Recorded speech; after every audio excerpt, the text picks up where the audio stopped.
On June 23, 2018, 12 members of a Thai, as in Thailand, youth soccer team went for a hike along with their assistant coach in a cave near their town. And while they were inside the cave, many of you may remember this from the news, it wasn't that long ago, while they were inside the cave, there was a sudden downpour of rain, which flowed into the cave and blocked off the entrances, and those young people were trapped. Now, when they didn't come home, their parents called their head coach, and the head coach asked around and found out, I think it was from one of the kids who didn't go with them, but who went home, that they were planning to go on this hike in the cave. So, of course, everyone went to the entrance of the cave, and there they found the bicycles lined up and the kids' bags and lunches and things just left there. And the parents looking in and the water filling up the entrance to the cave. They called out and called out, but of course nothing could be done. So they notified the authorities, and a rescue operation began immediately.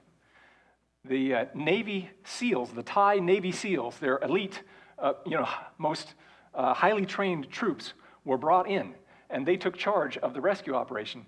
But it soon became plain that Navy SEALs that are trained for ocean diving and demolition and warfare were actually completely out of their element, diving inside a cave. They didn't have the right equipment, and they didn't have the right training. They didn't really know how to proceed. And the conditions inside the cave were horrible for diving.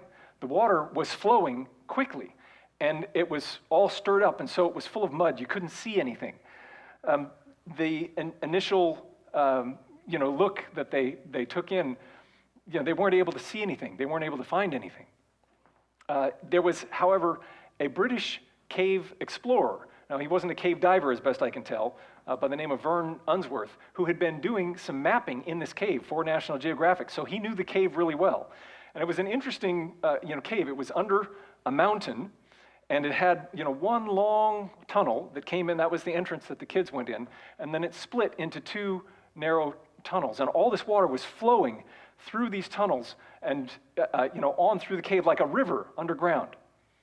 Well, Vern Unsworth recognized very quickly that the people here trying to effect a rescue really didn't have the skills or the right equipment to do this. And he thought, the only people in the world who might be able to pull a rescue off, if the kids are even still alive, would be some of the world's top cave divers. Now, these are people who, for recreational purposes, like to go explore underwater inside caves. And there are very unique, there's just a very small group of people that do this for fun. A very unique group of people. They have to have nerves of steel, because when you're crawling around inside a cave, I don't know, have any of you been to Moaning Cavern? I know that Jonathan works there. I got to go there as a kid. When I was in high school, I had a teacher who had taught at Sonora and who became well acquainted with Moaning Cavern.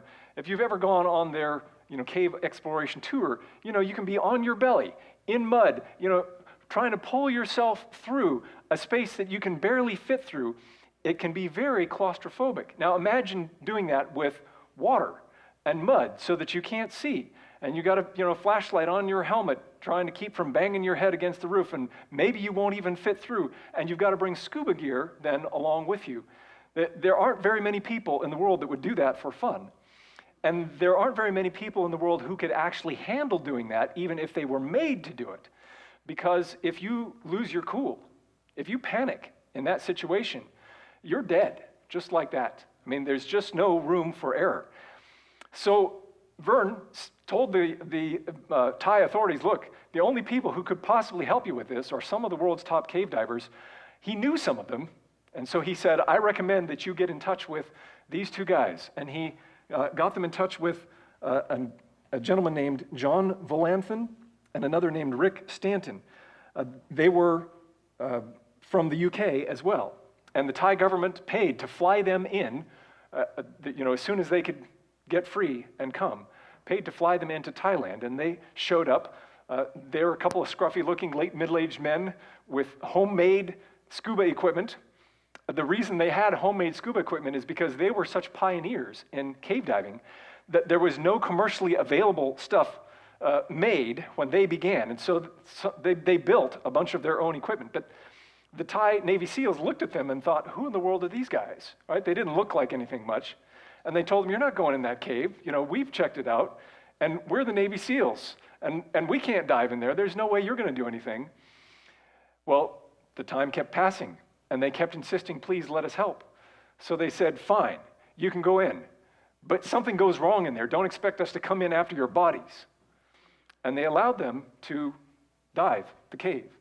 On their first dive in, Rick and John popped their heads up in a chamber where there was air, and they heard voices and yelling, and they thought, hey, we found the kids. They were only in, a quarter mile or something, not a relatively short distance.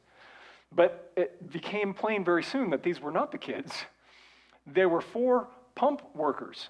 Now, one of the first things that they did when they started the rescue operation was to try to set up pumps to pump the water back out of the cave. They were hoping maybe they could bring the water level down and be able to rescue the kids that way. But the water level did not come down appreciably in those first days. And these guys had been in one of the nearby chambers trying to set up pumps and so on, and had missed the alarm because the water was still rising, and they got trapped there.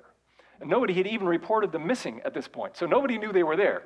So John and Rick realized, we're not that far from the entrance, and the water level could still be rising. These guys could die here at any time. We only have a short distance to go. Let's just dive them out right now. And they had each of them a spare regulator on their equipment. And so they, got a worker down in the water, and they, put the regulator in his mouth, and they, put him under and began diving out. And the guys fought like you wouldn't believe.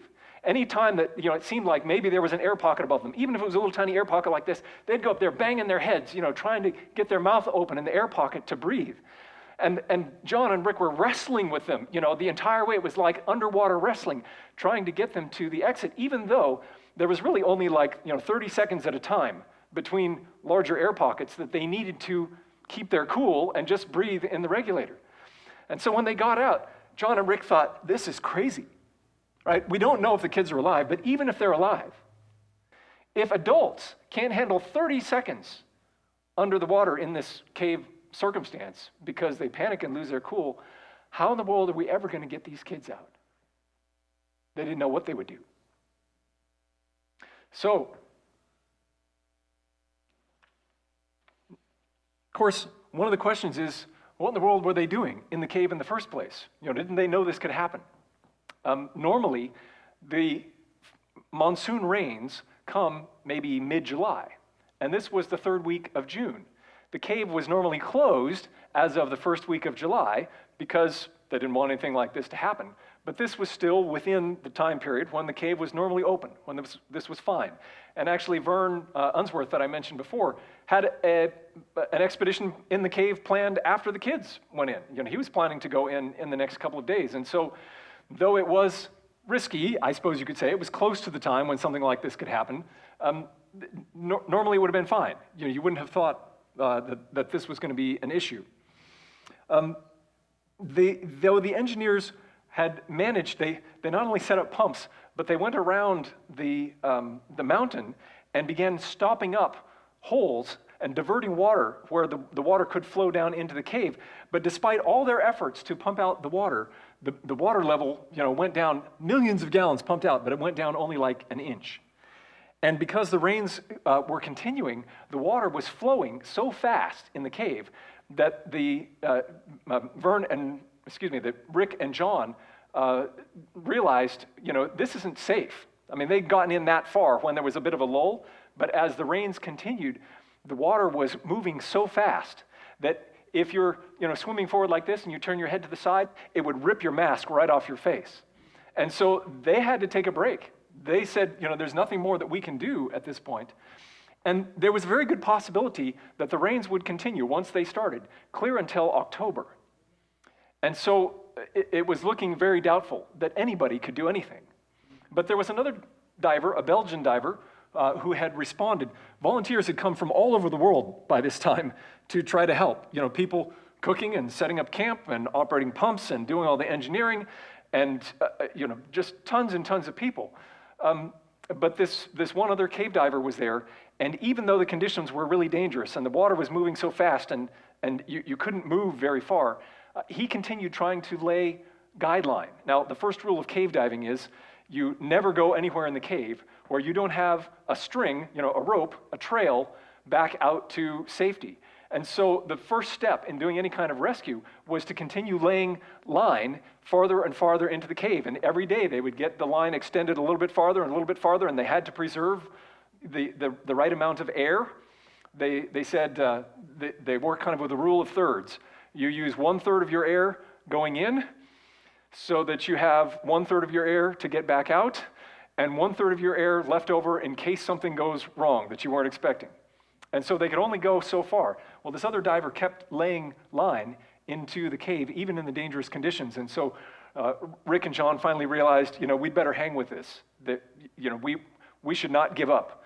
And they got back in the game and began extending the dive line farther and farther. And finally, on the 10th day, I believe it was, since the kids had disappeared, they popped their heads up in a chamber and they saw lights. And they realized we found them. And the kids were speaking, of course, some of them, at least one of them, I don't know if it was the kids or the coach, spoke a little bit of English. And so they're trying to communicate with them, reassuring them. They got out the camera and took some video so they could show people that the kids were alive. And they encouraged them. I think they may have had, just a little bit of food, some candy bars or something like that they could give them. And I don't remember at that point if they had space blankets. You know what space blankets are? They're like a mylar film, like those mylar balloons that are kind of silvery. But it's like paper thin, but it will reflect your body heat back onto you, and so they're easy to pack really small. And so they had some of those. Of course, the kids are cold. They've had nothing to eat, unless somebody had a snack or two when they went in the cave, and they'd just been drinking the water in the cave this whole time. That was how they survived. Well, they tried to reassure the boys, but the whole time they're thinking, how in the world, what do we do now? We found them alive, but as they're putting on their gear to dive back out of the cave, they were thinking, realistically, we may be the only ones who ever see these kids alive. Because there was just no way that they could see to get them out. Well, meanwhile, back up top, everybody was trying all their, going through all their options. Could we pump the water out of the cave? Well, they had tried that. Millions and millions. In fact, they had the pumps constantly running. And they managed maybe to clear, part of a section at the entrance to the cave, but it didn't bring down the water level in the rest of the cave in any appreciable way. So pumping the water was not likely to happen. There were people in mining who thought, well, maybe we could drill a shaft from the top, down in and find them in the chamber that they're in and somehow bring them out and rescue them that way. Anybody remember the story about those miners in, was it Chile? They got stuck in a mine. That was how they rescued them, right? After it broke, they drilled down in. But it took, weeks and weeks and weeks to do that. And it was a crazy operation. Well, this cave is under a mountain. So it wasn't a simple matter to try to bore through to where they were. And they very quickly realized that's going to take way too long. We don't have that kind of time to make that work. Well, what else could they do? What other options did they have? Could they just leave them down there and supply them with food? Well, they figured out very quickly there's an incredible amount of work to actually just dive the food in. So many pounds of food and people that would have to go in and out to do that. And it was dangerous doing the diving. If the rains picked up, the monsoon season in full swing, they couldn't safely do that. They might not be able to get enough food to the kids to last them that entire time. And then someone took an oxygen level in the chamber where the kids were, and it showed 15%. Well, 18% is the bottom level of oxygen that you have to have in the atmosphere for long-term human survival. So essentially, the kids had already dropped the oxygen in their chamber had already dropped below the level that they could survive in the long term. And so they realized there's no way we can just leave them there until the end of the monsoon season. Even if we could get all the food that they need, they're going to die of asphyxiation. They're going to die from lack of oxygen before that could happen. So what could they do? Now, it seemed like an incredibly long shot. But Rick Stanton had a friend in Australia, another cave diver, who was an anesthesiologist. And he thought, maybe we could sedate the children to keep them calm and dive them out that way. And so he texted his friend, and in the middle of the night, sends him a text message, hey, what do you think about this option of sedating the kids to get them out? And this guy texted back immediately, no way. I can think of 100 ways that could go wrong. First of all, if you're asleep and something goes wrong and water, gets into your mouth or whatever, you can't wake up, you wouldn't know. If they stop breathing under sedation, again, they can't wake up, they wouldn't know. And you're underwater with them. There's nothing you can do to fix the problem if something were to go wrong. And he said, besides, when they sedate people in a hospital setting, they put a tube down their throat, right, to make sure that they can continue to breathe. There's no way that they can intubate these kids, to get them out. People drown in their own saliva when they're under anesthesia. So anyway, he had a long list. He said, I could go on for an hour of all the ways that this could go wrong. It's just a horrible technique. It's a bad idea. How in the world could we pull this off in a maze of cave 2.5 miles from the nearest entrance? But when it became clear that none of the other options was going to work, Rick contacted him again and asked him for his help. His name is Dr. Harris, Richard Harris. Dr. Harris said, okay, I'll come, but I'm not coming there to sedate the kids. I'll come and I'll see for myself what the situation is. Rick told him bluntly, he said, look, don't waste your time. If you come here and you dive out to see the children and you're not prepared to sedate them, you'll see the children and then they'll die. Well, the next day, Rick explained his idea to one of the American volunteers. And the guy said, that's a horrible idea. But all Rick could say was, yes, but what if it's the only idea? So the American crew got behind him. And when Dr. Harris arrived, he swam out and saw the kids for himself. And on the swim back, he finally decided Rick was right, that sedation was the only way, even though nobody had ever done anything like this before. They were totally flying blind on this. To make this work, they knew that they would need a team of the most experienced cave divers, the most skilled people who had the right equipment to swim these kids out to safety. They made a list of the best people in the world and appealed for them to come and make the rescue possible. And these guys dropped what they were doing from all over the world, the UK, the United States, South Africa, I think. There were electricians, plumbers.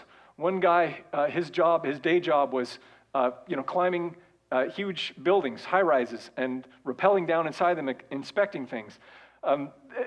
People from all different walks of life. A couple of them were the doctor and a veterinarian that were into cave diving, stopped what they were doing and came out as soon as they could get a flight. And once the team was assembled, they worked out their plan. It would mean multiple dives every day for 3 days. But first, they needed permission from the Thai authorities to even try this. And the authorities wanted assurance that the kids would be safe. They had already promised on the news, we're not going to take any measures, we're not going to do anything unless we can guarantee the children's safety. Well, unfortunately, nobody could really guarantee that. And the divers were recognizing we're running out of time, right? The oxygen level is just going to keep dropping. The rains could come at any time. If we can't convince them to let us try this, it's going to be game over before we even start. And so they found a translator was a guy there, I think he was an American, but who ran like a climbing school and was fluent in the local language. And so he offered to help interpret for the Thai authorities. And what he ended up eventually telling them when they finally got a meeting with the Ministry of the Interior, the government officials wanted assurance that this would be safe, but he was only able to say, look, the only guarantee I can give you is that if you don't dive, everyone will die. Even if you do, there's no guarantees. But if you don't, everyone will die. I don't envy you, sir. Both choices are terrible, but one is worse than the other. So Dr. Harris is laying there, hardly able to sleep. At 2 a.m, the government gave them word, assume the plan is going ahead today. Dr. Harris got on the phone with his wife, and he told her realistically, I don't think this is going to work.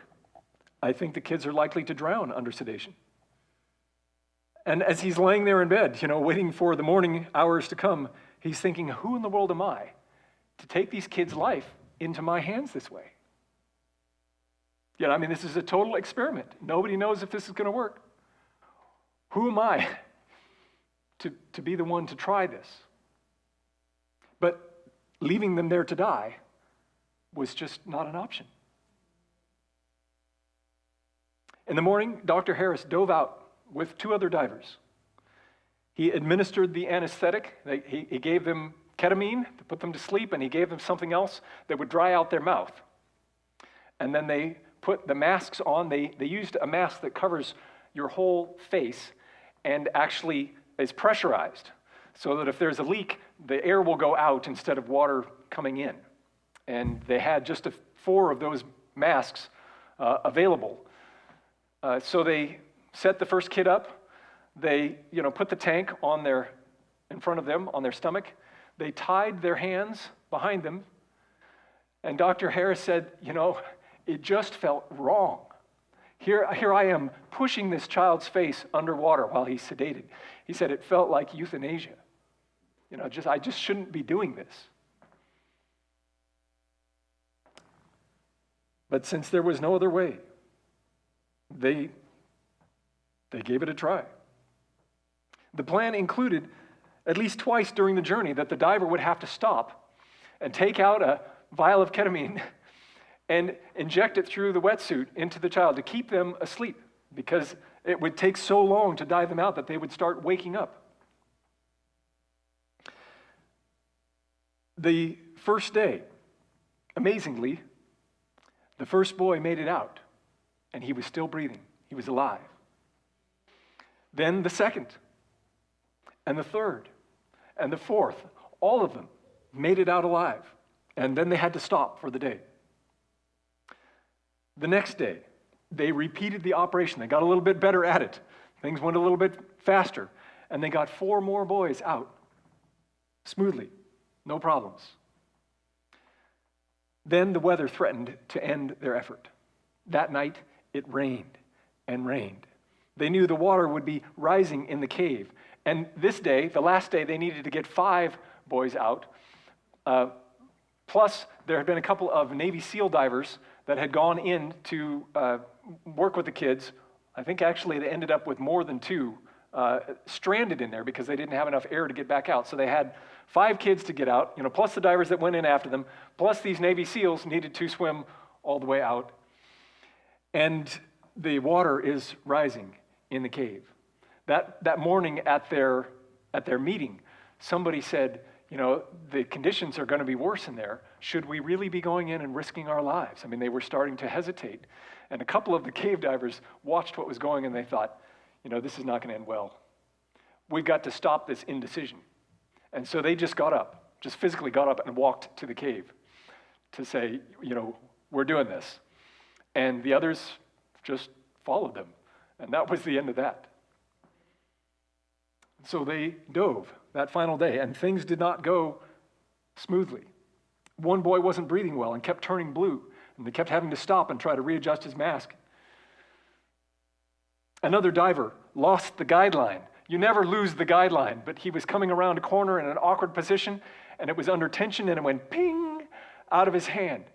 And he, searched all over, and the water's muddy, you can't see anything, and he couldn't find the dive line. Finally, he found an electrical cable, and he thought, well, this has got to lead to the exit. And so he began following the electrical cable and came up in a chamber, and he realized he had no idea where he was. And he thought, oh no, have I gotten off, into a side chamber? What in the world am I going to do? And so he took the mask off his child and, was looking over him. And fortunately, he had no idea he'd gotten so turned around. Somebody else came and surfaced in that chamber. It was the diver behind him, bringing the next child. He had gotten turned around backwards and went back to the chamber that he'd been in before and didn't realize it. He was so disoriented. And so that child got taken by another diver, and that guy got to kind of catch his breath and get his bearings and followed them out.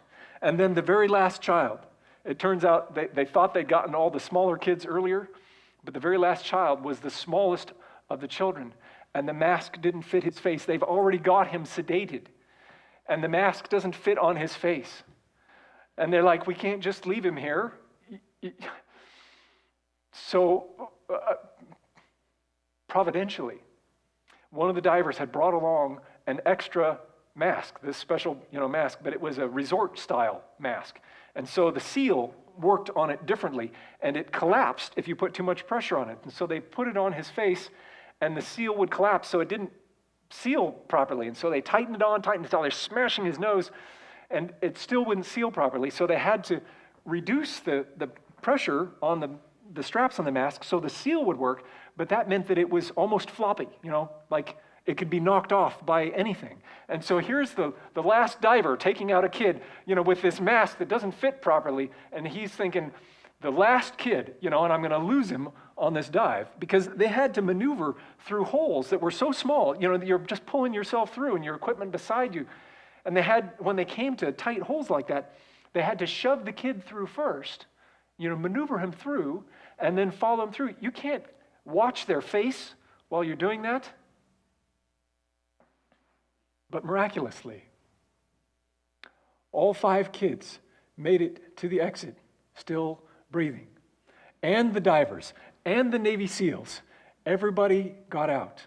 And I told you they had pumped some water out of one of the chambers right near the entrance. They'd actually set up like a whole camp. They had all kinds of equipment and stuff in this, first chamber that they had been able to mostly get dry.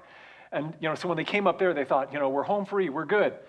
But just as the last divers, the Navy SEALs, were coming out, one of the big pumps that was keeping that area dry burst. And all the water that was pumping out began flowing into that cave. And all the crew, the team, the divers, everybody had to just drop their equipment and everything and run for the exit. And some of them got caught by the water and had to hold their breath and swim the last little bit out. A few days after this, the cave completely flooded, and it was 8 months before anybody was able to get back in there again.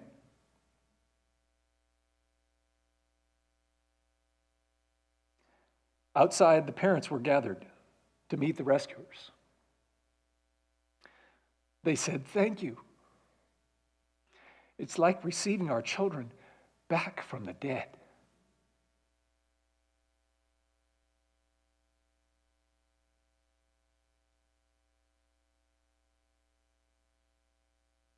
I watched a documentary on this incident, and at many points I was incredibly moved by the experience of all of those involved.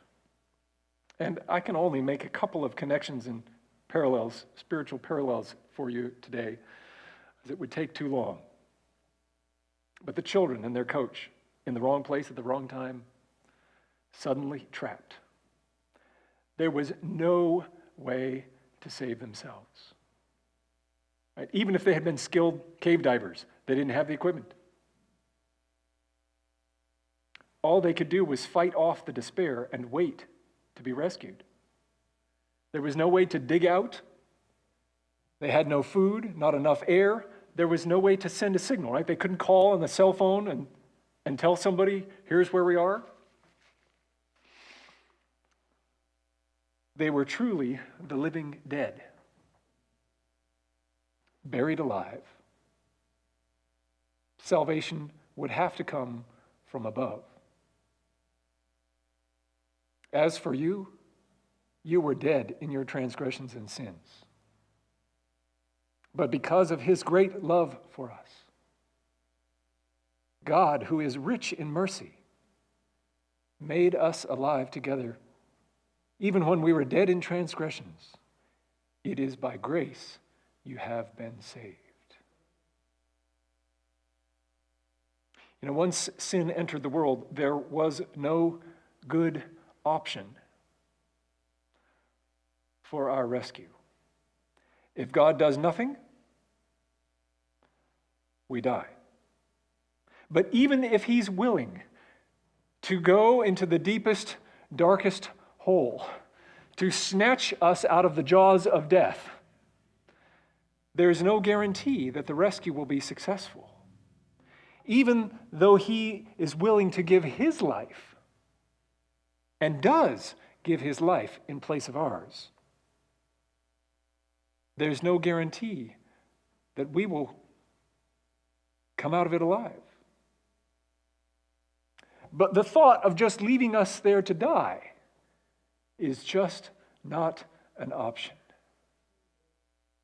Right? Both choices are horrible, but one is worse than the other. I was struck when they showed the divers. They reenacted some portions of this in the documentary, and the divers standing there, waist deep in the water, and this young man walks down from the ledge that they had been up on in this chamber. He walks down into the water and just stands there waiting while the doctor, sticks him in the leg with this needle, and he goes limp. And I just thought, that is nuts. That is crazy. How do you bring yourself to the point where you would let somebody say, yeah, I'm just going to give you this injection and knock you out, and we'll just dive you out of here underwater while you're asleep? The fact that these young, of course, what option did they have, right? They were clear on that. But the fact that they willingly submitted to this rescue is just astonishing. And in fact, they had to sedate them, right? In order to, they could make the choice at the outset, I'm willing to be rescued. But if they hadn't sedated them, along the way, they probably would have said, never mind, like the pump workers who didn't really want to be rescued that badly when it comes down to it because it was too scary. They made their decision at the outset and allowed themselves to be sedated so that they could be brought out. Like the boys, we have to submit to being rescued.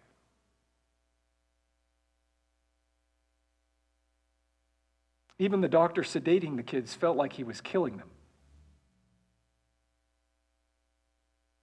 But their baptism through death and back to life was the only way out. And trusting their rescuers was the right thing to do. Do you trust your rescuer? Have you given up on solving this problem of sin yourself? Today, we celebrate the sacrifice of Jesus that gives us the bread of life, and the death of Jesus that raises us up. All heaven is watching to see if the rescue succeeds. Let's cooperate. Let's submit ourselves to him so that he can bring us through this alive.